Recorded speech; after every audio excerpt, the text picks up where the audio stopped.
ও কিপ্টদা, কোথায় যাচ্ছ? শুনলাম নাকি নতুন বাবা হয়েছো, জানালে না তো। কি মিষ্টি খাওয়ানোর ভয় নাকি? ওরে দাদা, না না, কালকেই তো নার্সিংহোমে হইয়াছে তো, কালকে না সময় পাই নাই তোমার যে জানাবো, বুঝলে তো। তুমি একটা কাজ করো, এদিকে আসো, এদিকে আসো, আমার কোলেই দেখো বাচ্চাটা আছে, তুমি তুমি দেখে নাও, তাহলে আমার বাড়ি যেতে হবে না। আর তোমার সময়টাও অনেকটা বাইসে যাবে এখানে। ওই দেখি দেখি দেখি, বাহ, বাচ্চা তো খুব সুন্দর হয়েছে তো, একদম তোমার মতন দেখতে।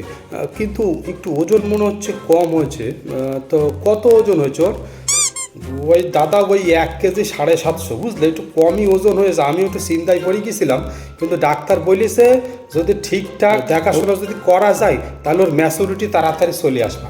তো দেখাশোনা ঠিকঠাক করতে বলেছে, বুঝলে। হ্যাঁ, সে তো বুঝলাম। তুমি এখন ওকে নিয়ে কোথায় যাচ্ছ? ওই দাদা ওই বাজারে যাচ্ছি চালের দোকান। ওই চালের দোকানদার বহুত বদমাস, শুধু পিছনে লাগে, শুধু পিছনে লাগে। আমি যখনই যাই ওরে বলি 250 গ্রাম চাল দে, ও বলে ওর কাছে নাকি 2 কেজির নিচে বাটখারাই নাই। এটা কোনো কথা হইলো? কয়েন দেখি। অনেক দিন ধরে সহ্য করছি, আজকে সুযোগ পাইছি, ব্যাটারে বাগে আনবো, বুঝলেন তো। আজকে গিয়া কমু, এই দাড়িপাল্লা লাগা, দাড়িপাল্লায় লাগায়, দাড়িপাল্লার এক পাশে তোর বাটখারা রাখ, আর এক পাশে আমার এই যে 1 কেজি 750 বাটখারা রাখ। রাখে চাল ঢালতে থাক যতক্ষণ না ওই ওই ওই দাড়িপাল্লার কাটা সমান হইতেছে। আমার পিছনে লাগা, দেখি বেটা যে কি করে না করে।